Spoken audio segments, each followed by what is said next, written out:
Morning Philippines, good morning world. So we're here since it's Saturday and it's brown out.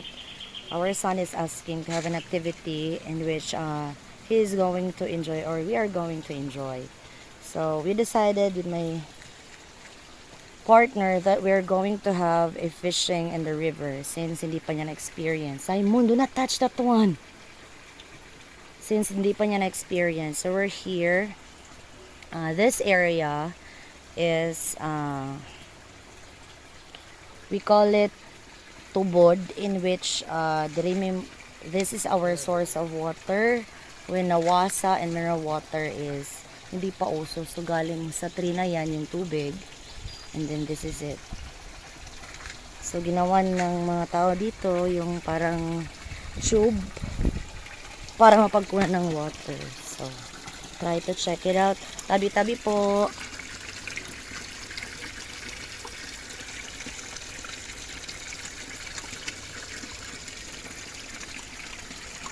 So, when I start vlogging, dun ko na-realize na napaka-blessed ng area namin because yung nature itself is helping the community and the community is helping as well.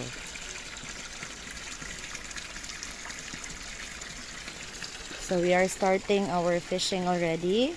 We have Papa Roel and Simon preparing the rod. And then yung ginagawa naming pain is the worm, yung kinuha namin kanina a while ago. So ito na yun.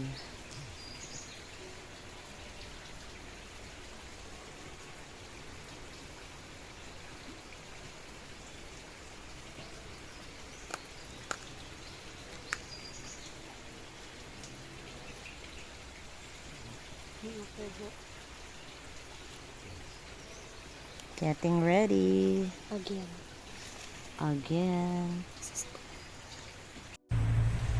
Okay, because Papa started already. Ayan, si Simon is nag-join na talaga siya. So, hindi na niya mapigilan because he really wanted to try fishing. And sobrang nag-enjoy kami, as in.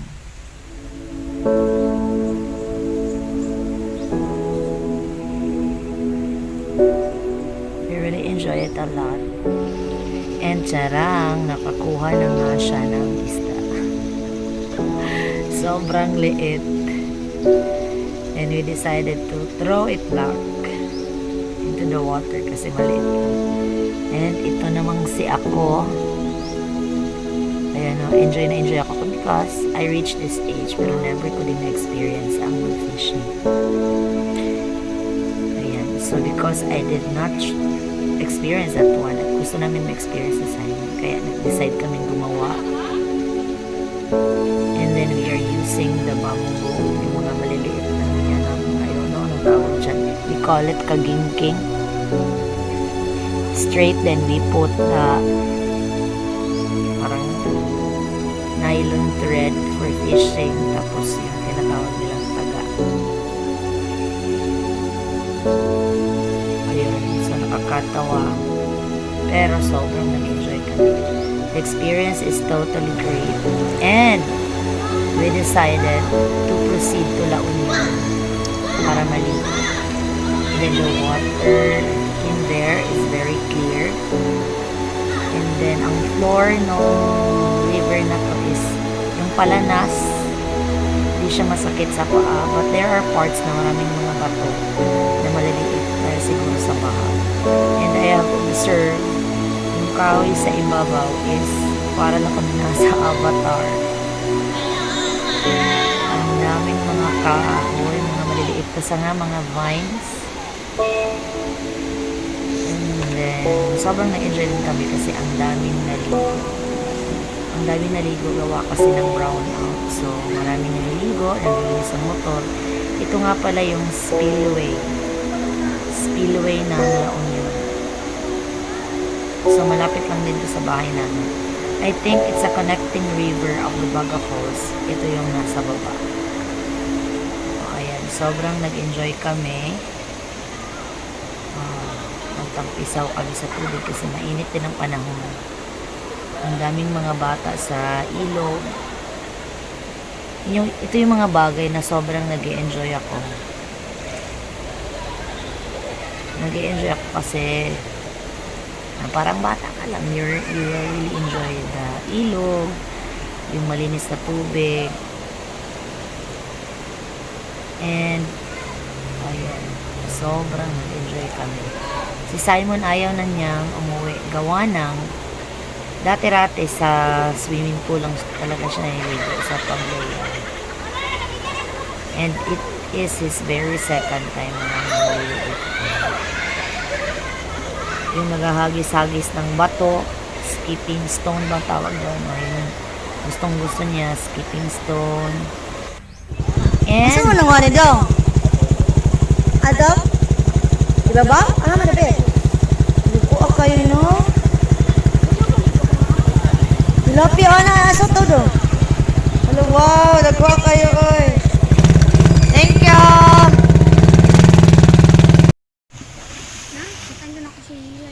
Tarzan is handsome, Tarzan is strong. So listen to the jungle song.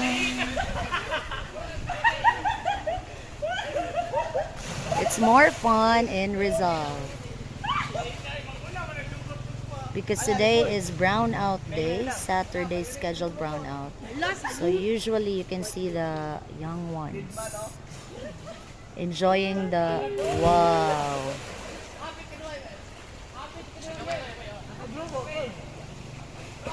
Ano kay sila.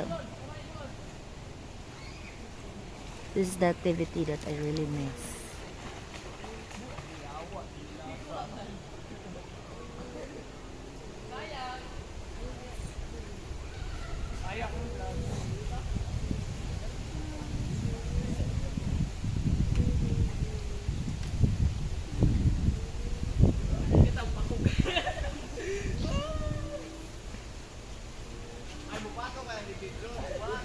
Masabo.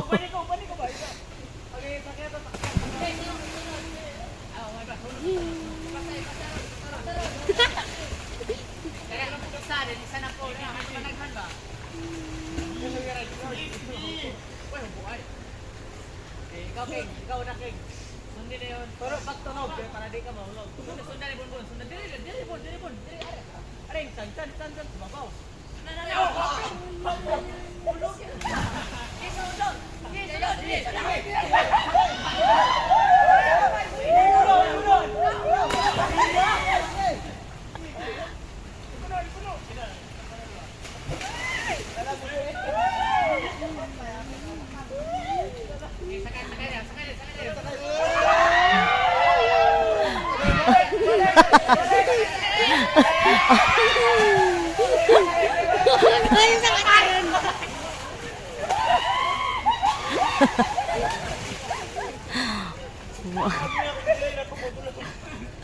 Oy, enjoy kayo ni mo tayo ano.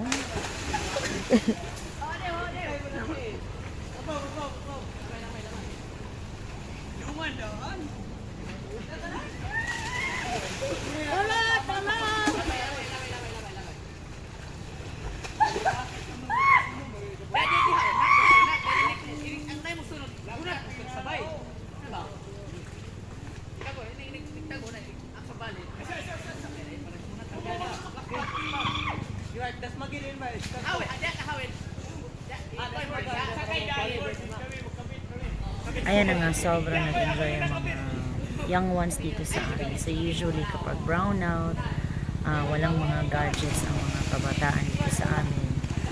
Pumupunta ka agad sa ilog, doon nag-iyaw-iyaw ng isda, nag-jam ng friends, yung iba nagdadala ng gitara. And sobrang nakakatawa, especially nowadays, usually lahat ng kabataan. Gusto lang namin i-share, especially sa anak na aside from enjoying life na babad tayo sa bahay, laging may TV, we can also enjoy nature. Pwede tayo maligo sa ilog, kasama yung mga kaibigan, kasama ang pamilya. And yun, sobrang na-enjoy siya. He is really hoping that maybe next week, kung vacant na naman si mother, walang school, gusto niyang masubukan naman yung ibang mga activities aside from maligo sa ilog, mag-fishing, gumawa ng fishing rod out of bamboos, and kumuha ng worms. So guys, maraming salamat po for watching our vlog. May God bless you and bye. Thank you very much for watching.